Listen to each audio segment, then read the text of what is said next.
Hello, friends. My name's Ryan Vernell, and I'm the host of The Ryan Show FM, airing on different radio stations across the country every week. A show in which I pick apart the fabric of the American culture to find out exactly what makes it so amazing. That includes conversations with athletes, musicians, politicians, scientists, historians, and people that are just absolute freak shows, viral sensations. Anything that I find is a key component to what makes this country great.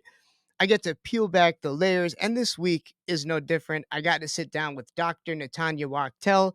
She's an AI scientist, a behavioral scientist, and has contributed to artificial intelligence, especially in the realm of big pharma and marketing. So, we're going to get into all of that. She's a regular and mainstay on my program, and I sit down with her often because I'm the executive producer of her three shows that are soon on the way, including helping her with her new show coming to A&E in September that's called Coming of Age.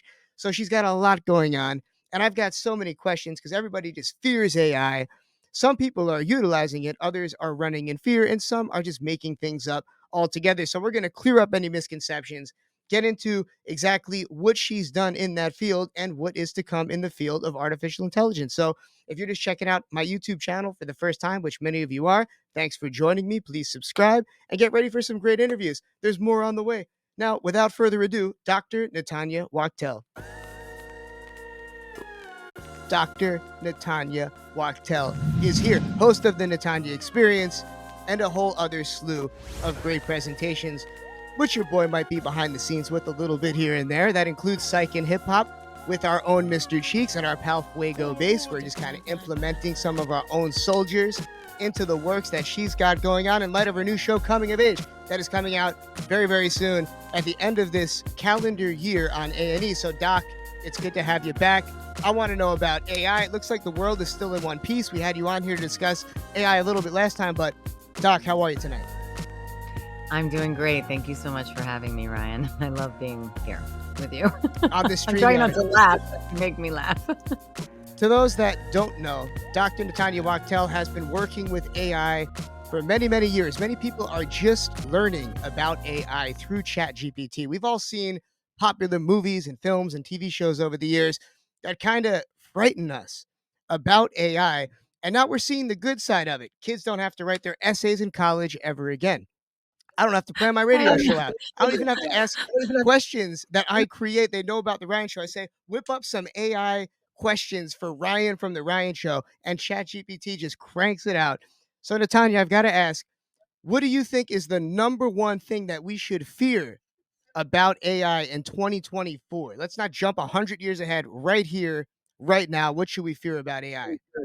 So we're going right into the scare Right into tactics. this, Okay. right into scare tactics. So I was dying to say something about you never have to write an essay again. We're going to come back to that because I do think there's a little delta between what the AI can produce and what content that isn't just words are in terms of the creative outlet and inspiration and actual authentic expression. So we'll come back to that because I have some issues. But anyway, in terms of what to be afraid of, my opinion, and my opinion is only informed as a layperson who had a very early interest in computers and tech, just fascinated since an early age. My dad would bring home computers from his laboratory and it was Unix, because I don't know if your listeners are old enough to know about that, like before Windows. And I would hack into them because it was logic and it was like a puzzle, and I love puzzles. And over time, I started noticing that with technology, and this is before we called everything, ultimately AI, but with technology, you could do more in less time, right? So you can automate processes and functions. And what that looks like with the AI is now expanded. So, what kinds of things can you automate? You can automate, like you said, an outline for a paper on a topic. You can, outline a proposal. You could, or even draft it in sections, I suppose. You can create social media content. You can maybe write a legal letter that might not be accepted by the court of law, but could refer to case law and help you, before you got a lawyer. There's so many areas you can look up, and there's been a lot of, especially on the healthcare side, which is where I'm going to go in a minute, you can help understand and synthesize billions and billions. It's a quantum level amount of data in terms of like people in some kind of disease state or symptoms from around the world to find out maybe what's going on with you when conventional medicine in your country isn't working. And there are a lot of great stories about all that. So I'm trying to say some good things because now we're going to lead into the. So in the consumer public, we have things like ChatGPT. We were talking about NVIDIA. I was saying about the robots of coming off the assembly line. And we're mostly excited about how AI can help us move through this world and do more in less time and hopefully have some other leisure time. Some people just do more stuff. Um, and it can help you in a lot of ways. It can make efficiencies in billing and processing claims, which means you get money faster if you need a rebate or a medical procedure or an approval. So there's a lot of good. Some of the things that make me nervous, and I've actually spoken about this in medical conferences, right, around AI and ethics and in healthcare, are that AI isn't a thing. It is a name for all different kinds of artificial intelligence. I'm trying to think of ways to say it for like the consumer public. They're like different kinds of tools. So they're all hammers, but they're different brands of hammer, and some of them have, like, little compartments and different things, and maybe some are pink, and some are blue, and some are zebra, and whatever, and some are made of rubber, and some are made of wood, so they're not all the same, and they have a lot to do with who designed them in terms of like a data like its, core function. So the rules that it uses, because it's logic, it's rules, right? The rules that it uses to decide Ryan got in a car accident, and he has all of this organ damage. And he shows up in the ER, and the AI in the hospital system takes in all his vitals and makes a decision. Should we harvest his organs or not? You see where I'm going? I'm going in gently because you got to get ready. Well, that's us giving it the power, I guess, right? To make that So decision and that's to take it already a seriously. part of healthcare. Yeah. So healthcare is Okay. already using AI to read Wow. reports. Now, here's the good news, right? AI has beats human, unfortunately. And I'm not saying beats human like it's better. I'm just saying sometimes on early detection of certain things and certain things in, x-rays and all kinds of scans that you get within the body and even predicting other future things because it's just more powerful. It has more data. The humans gave the data to the AI. The humans also taught and trained the AI in their bubble. Maybe it's not usually like a hospital, but it's these computer companies, right, that make their AI with their rules and their logics. So if that company employs all male workers, I'm sorry to say this, right, in a different country, they're going to have their lens that's subtly in there and makes value judgments, or it's made by very wealthy people only, or it's made by students, or you know what I'm trying to say? So So all whoever of makes the AI has the power over what could happen with it, essentially. but the people who have the most money don't often, get that granular. So there's a lot Uh, people don't even realize until they start testing it and playing with it when you have things like bias and risk. And unfortunately, because this comes from, a wealthy sector of our world, a yeah. lot of times the people who get shortchanged in the decision making are those who are less advantaged. So in Wow. healthcare, mhm. So remember when we were texting and I said, "Do you know what an actuary is?" And you're Yeah. like, "Yeah." I So was like, "So imagine a quantum level actuary." An actuary, just for those who don't know, it's like an insurance. They basically do predictive math, math that helps you predict someone's lifespan based on their age, their gender, their habits, their health, right? And how much you're worth as a human being on earth to insure and to pay out. I mean, I didn't make this up, so I'm just sharing it. So imagine if but humans are doing it. Now they're using computers, but ultimately there was still a human element involved. And then my biggest issue is when a human's not in the loop. So when a decision might be recommended, that there should be a ability, especially in healthcare, but also I think in law, and we won't even get to the Department of Defense. That's a whole nother thing. But yeah. I'm just saying stuff that we interact with every day. Um, the ways it's used, that's a little bit predatory, but not like it's scary, but it's not like so dangerous, but it's not great. But in terms of most people have experienced when they go on a browser or they say something into their Echo or Alexa or whatever you have, your audio devices at home, and then you like see an ad for a similar thing, or you go cross channel and you go to Instagram and you go across different social platforms, right? And you're like, wow, it's listening, it knows everything. Well, some of it is that, but some of it is also your behaviors are all being tracked. I mean, social media is free, but it's not free. It's tracking everything you click on, everything you search on, if you're not using private browsing, right? Everything you do. That's And it what's goes, going on with TikTok, right? Is that TikTok can even tell every single keystroke that you're using, what you type in and delete to predict what you actually wanna see. So, every essentially, every platform can do that. every single little detail from how long you stay on a post and you're looking at it, Yes. unbelievable. And what you do across devices. Now, some protections have come. I don't know if you've noticed or your listeners have. There have been some changes and people, raising the fire alarm and going to Congress. And in Europe, they're doing more rules around. Now there are apps they need to require your permission. The Ask app not to track. Can I track? That was part of the chain. So it wasn't just what you were doing in one environment. When it knows literally every digital thing, every photo you take, don't forget, a photo isn't just a photo.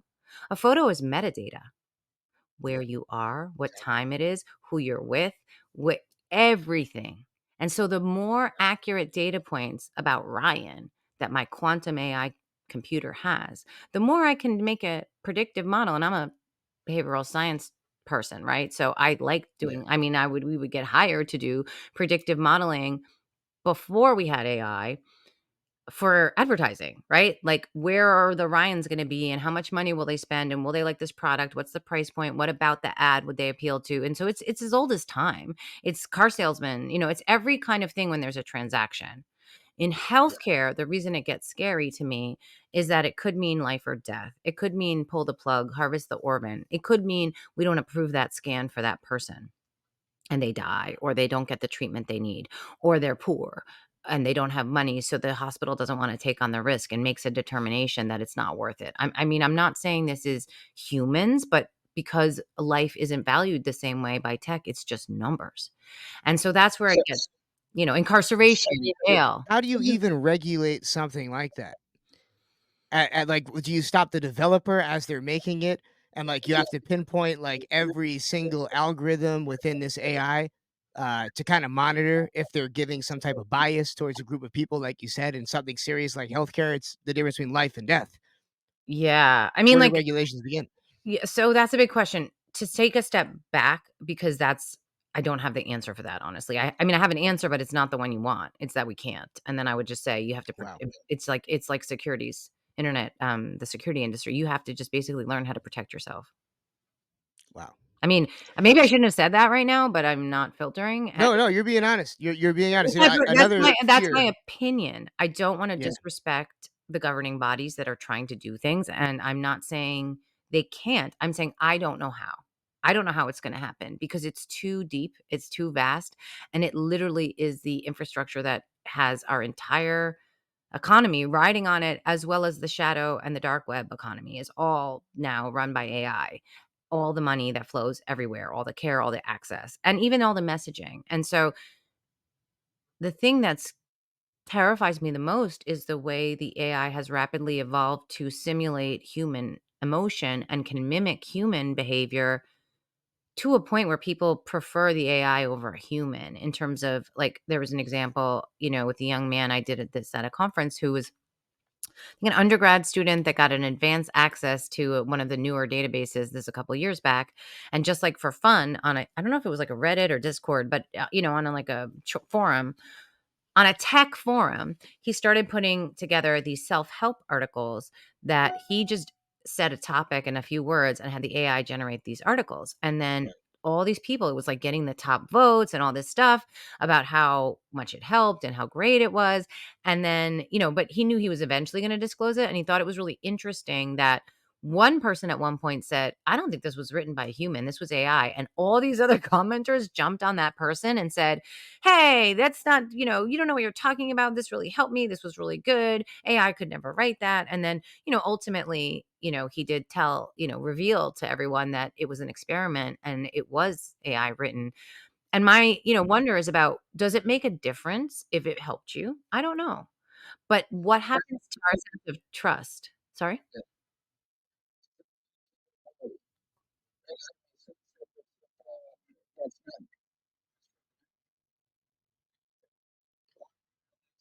I mean, some people express themselves in that way, and I'm not making fun. I'm talking about, when you're not neurotypical, like what we say in maybe in Asperger's or in other conditions where their talking style is robotic or their expression of information is very linear and didactic, meaning like short, quick, not a lot of emotion. And they're human, versus the AI can mimic, I'm so light and I'm so chill and hearts and flowers because they have enough data to mimic it. So, what I'm scared about is how will what I think we can make laws about transparency.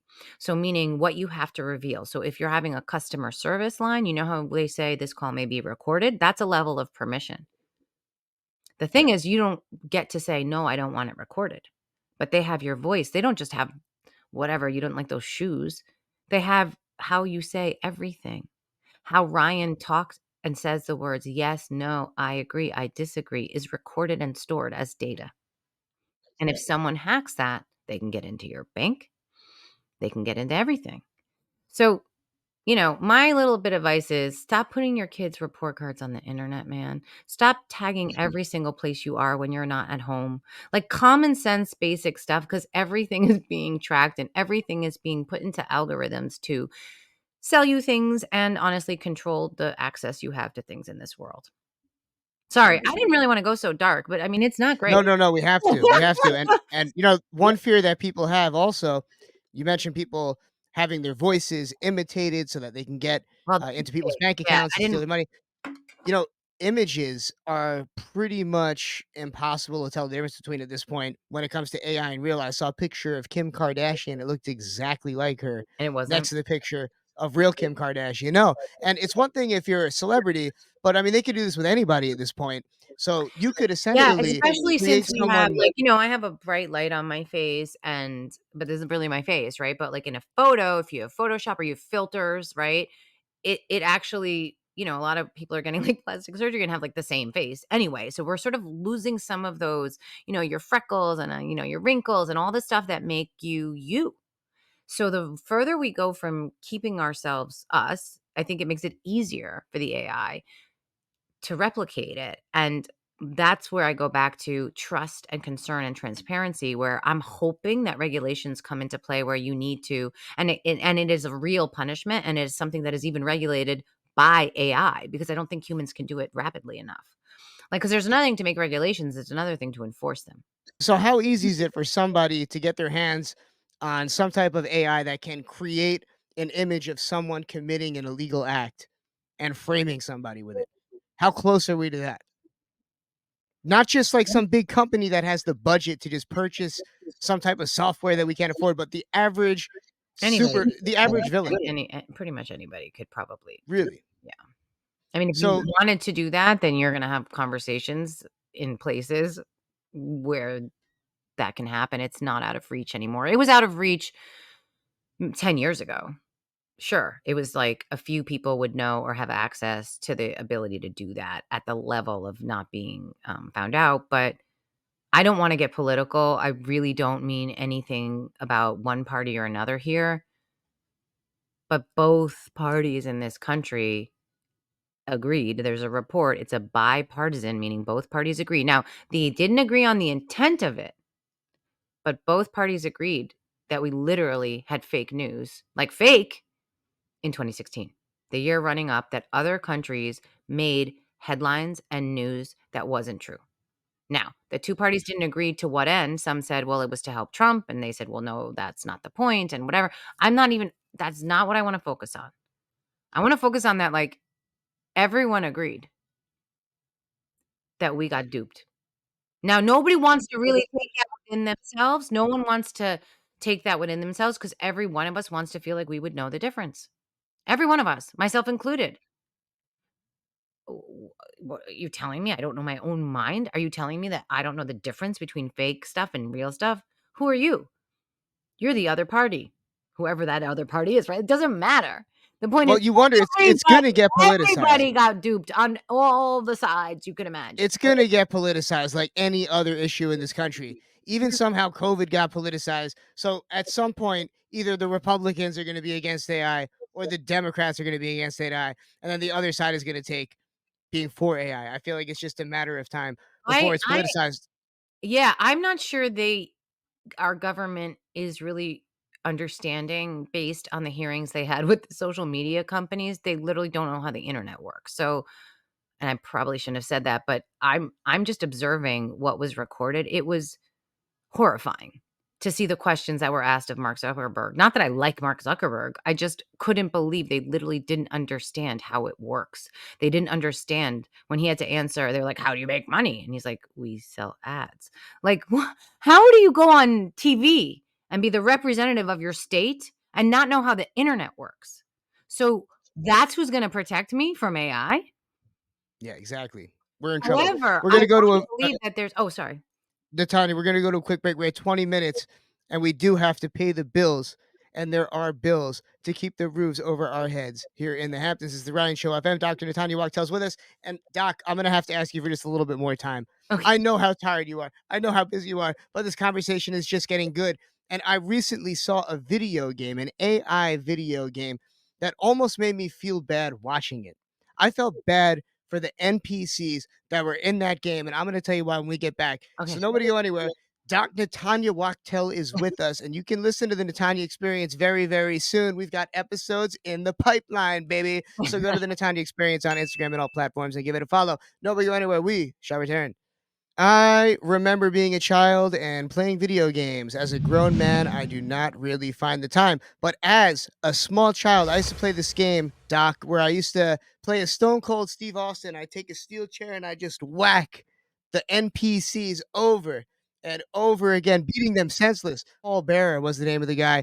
And I did it without really feeling too bad. It didn't really seem like it was a real person. Yeah, it looked like Paul Bearer, but it wasn't like he was thinking or talking. Well, recently I was on YouTube and saw a new game that's being developed. And it's an AI generated or AI driven game in which the NPCs can learn as you conversate with them and as the game progresses.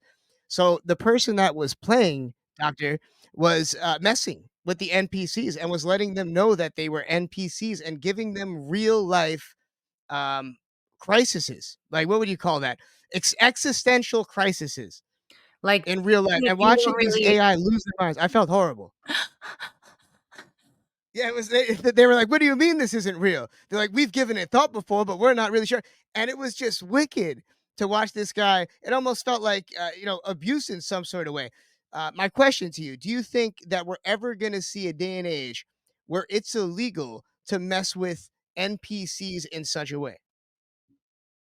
No, but I hope that we can use that technology for more useful things, like helping people in trauma when there aren't enough therapists, or helping people feel less alone when they feel like they have no one to call, and being better at having more resources for people. If you can have that much learning and mimicking human behavior, or like we're an aging society and we have a lot of folks living longer, and there's a lot of them, and the boomers, and but then maybe their spouse passes or something, like companions.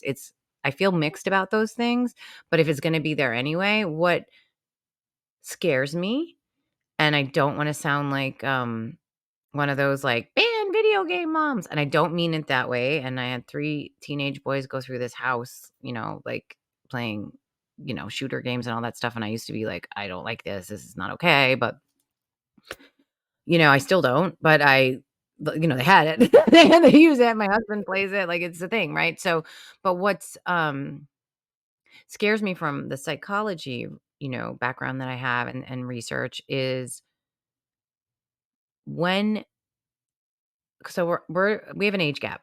And so when I was a kid, video games, like you said, they didn't really look real. It was a digital blobby thing that was the person you were smacking it over the head with a chair or shooting, or it was, a bad guy.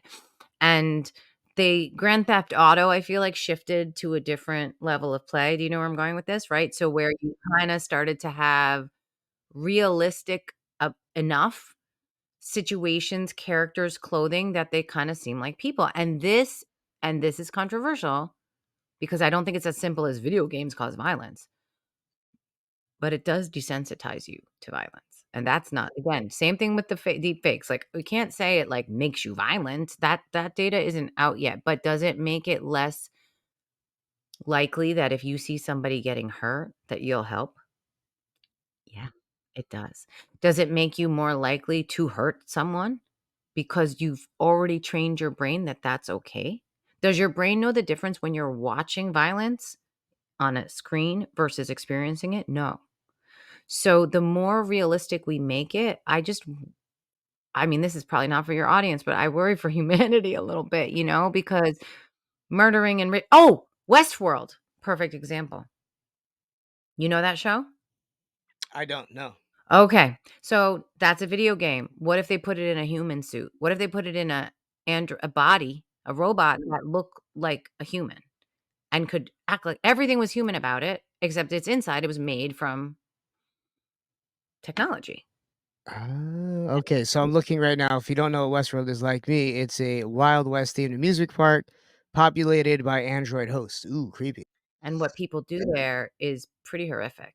So they wanna get their jollies. It's very wealthy people pay to go in this other experience, and the Westworld is one of the worlds where it's like the Old West, and then they have other ones, and they shoot them, and they bleed, and you can murder, and you can rape, and you can just be horrible, and it's like, "Okay, it's fake, it doesn't matter."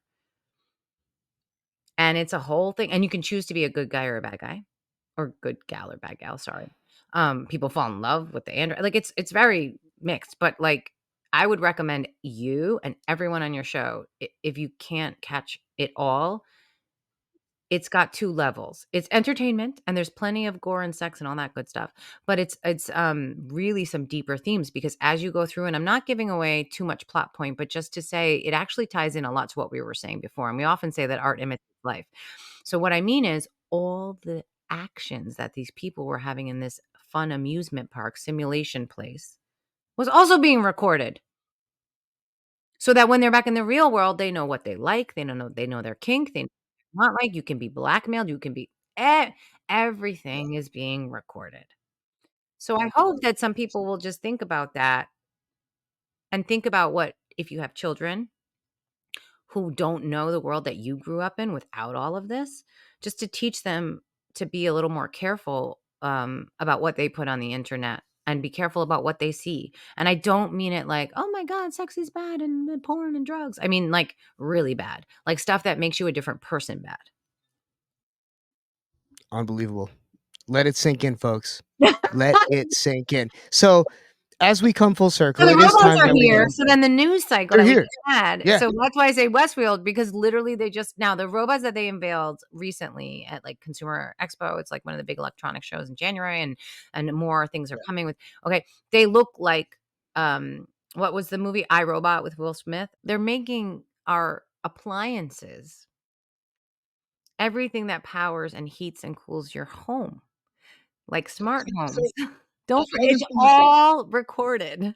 can we limit it, Natanya? Is there a way, like, no matter how much AI can learn, it doesn't matter if we can't give it a function that can destroy us, I would think. So why can't we and is it possible for us to, have the greatest AI, but without the functionality of destroying us? Or is it that it's going to just happen accidentally? We can't prevent functions to destroy us, certain ones that I can't even think of right now. Yeah, I'll give you my opinion, Yeah. and it's very hippie, so I don't know if anyone will like it who listens to this There's a show, lot of hippies here, girl. There's a lot of but hippies in this party. I I I think it's not necessarily that we can stop what the AI can do. I th in terms of hurting us or whatever, I mean, the military is using these our military, other countries, and then, like I said, predatory just for monetary, predatory for, um, not spending money on people that don't have a lot of money, all those things I was talking about, okay? But ultimately, the decisions that a very small amount of people make that affect millions and billions of others are based on their own humanity. So my hippie thing is, if we don't care about each other, if we shoot people because they got our coffee order wrong or pulled into our parking spot with our own, no AI, just, that's happening. If we think we don't belong here, so we take our life, or we bully, or we harass, or we stalk, if we think that nobody matters but us and we cut in front of the lines and we get mad, like it's us. We're going to destroy ourselves because we're showing the AI this is how we value life. And I'm sorry, but that's my hippie answer. And that's the one thing we can control if we're kind to each other. And that's what I meant about the games too. Why are the games always about the ones that are like the most popular in some circles, It used to be there was like racing games and driving games and puzzle games and maybe some shooting and you know what I mean? But it wasn't necessarily like horror movie level stuff where the person is real looking and actually innocence, hurting innocence. It's messed up. But what I'm saying is that's in our psyche.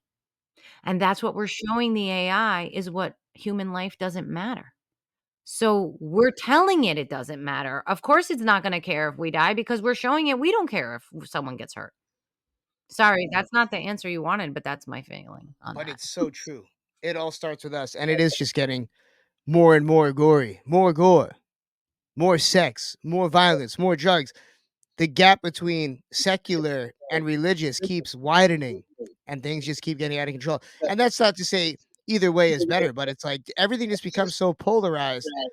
It's just a lot to think about. So one last question before we head out, Doc, is, and I want you to just be honest, and it doesn't have to be just want a one I'm, like, looking uh over my shoulder. I said, like, all this one stuff you said a lot. A is 1 year it answer. drone coming in? If you had to make a guess on Okay. when AI would bring the end of the world, what year would it be? At this rate that it's developing, do we got to at least 2026? What year would you predict that the world Yeah, goes we have crashing till down? 2026, but I have a year. Yeah, of course I do.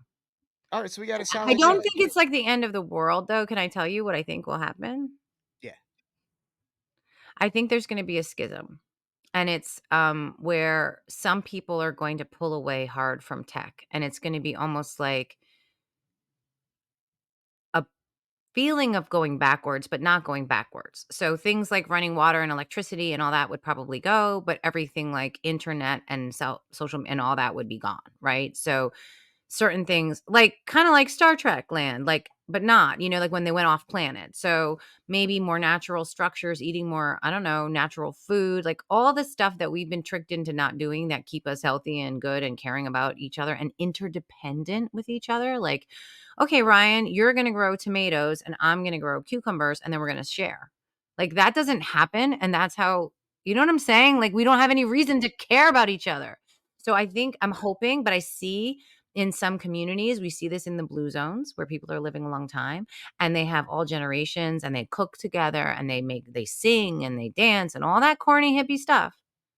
And there's fighting too, right? And there's murder and there's war and whatever, but like it's a lot lower scale because it's visceral and you care about the person standing next to you, behind you, and down the road. And if we can get a communities of that, I think those will exist. And I think the hyper aggressive is where we're seeing, a lot of, for lack of a better word, I don't want to say cannibalism, like actually eating, but like destroying Yeah, our own selves. exactly. And then also the wealth.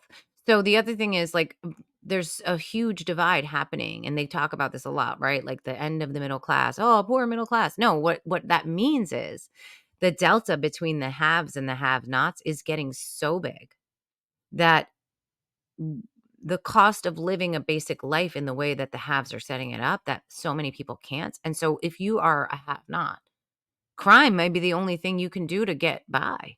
Like it's causing us to come apart at the seams. And I think it's our job to bring it back together and to care about each other. And that's what even, sorry, I'm going to make a plug for Natanya Experience is about. How do we do good in the world, feel good about it, have fun, be cool, be sexy. I'm not saying you can never drink or do drugs or do whatever you want to do, but you could probably be a nicer tomorrow to a stranger and just check that out and see how that feels for you and for them. Random That's how we fight accurate. AI.